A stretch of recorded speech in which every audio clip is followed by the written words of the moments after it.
ವೀಕ್ಷಕರೇ, big boss season 11 ನಿನ್ನೆಯ ಎಪಿಸೋಡ್ನಲ್ಲಿ Dhanraj big boss ಮನೆಯಿಂದ ಎಲಿಮಿನೇಟ್ ಆಗಿದ್ದು ನಿಜವಾಗಲೂ ಬಿಗ್ ಬಾಸ್ ವೀಕ್ಷಕರಿಗೆ ತುಂಬಾನೇ ಬೇಸರವನ್ನು ಉಂಟು ಮಾಡಿದೆ ಅಂತಾನೆ ಹೇಳಬಹುದು.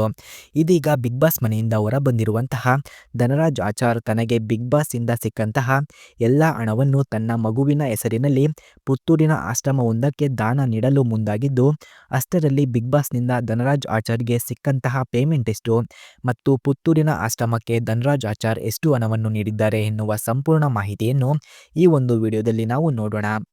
ಅದಕ್ಕಿಂತ ಮೊದಲು ಯಾರೆಲ್ಲ ಧನರಾಜ್ ಬಿಗ್ ಬಾಸ್ ಮನೆಯಿಂದ ಎಲಿಮಿನೇಟ್ ಆಗಬಾರದಿತ್ತು ಅಂತ ಅಂದುಕೊಳ್ಳುತ್ತಿದ್ದೀರೋ ಈ ವಿಡಿಯೋಗೆ ಒಂದು ಲೈಕ್ ಕೊಡಿ ಮತ್ತು ಈ ಸಲದ ಬಿಗ್ ಬಾಸ್ ನಿಮ್ಮ ಪ್ರಕಾರ ಯಾರು ವಿನ್ ಆಗಬಹುದು ಎನ್ನುವುದನ್ನು ಕಮೆಂಟ್ ಮಾಡಿ ತಿಳಿಸಿ.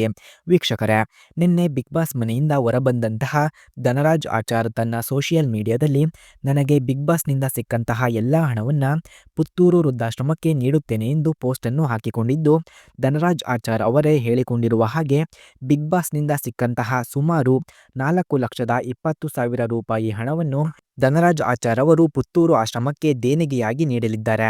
ಇದು ನಿಜವಾಗಲೂ ಧನರಾಜ್ ಆಚಾರ್ ಮಾಡುತ್ತಿರುವ ಒಳ್ಳೆಯ ಕೆಲಸವಾಗಿದ್ದು, ನಿಮಗೆ ಇದರ ಬಗ್ಗೆ ಏನು ಅನಿಸುತ್ತಿದೆ ಅದನ್ನು ದಯವಿಟ್ಟು ಕಮೆಂಟ್ ಮಾಡಿ ತಿಳಿಸಿ. ಧನ್ಯವಾದಗಳು.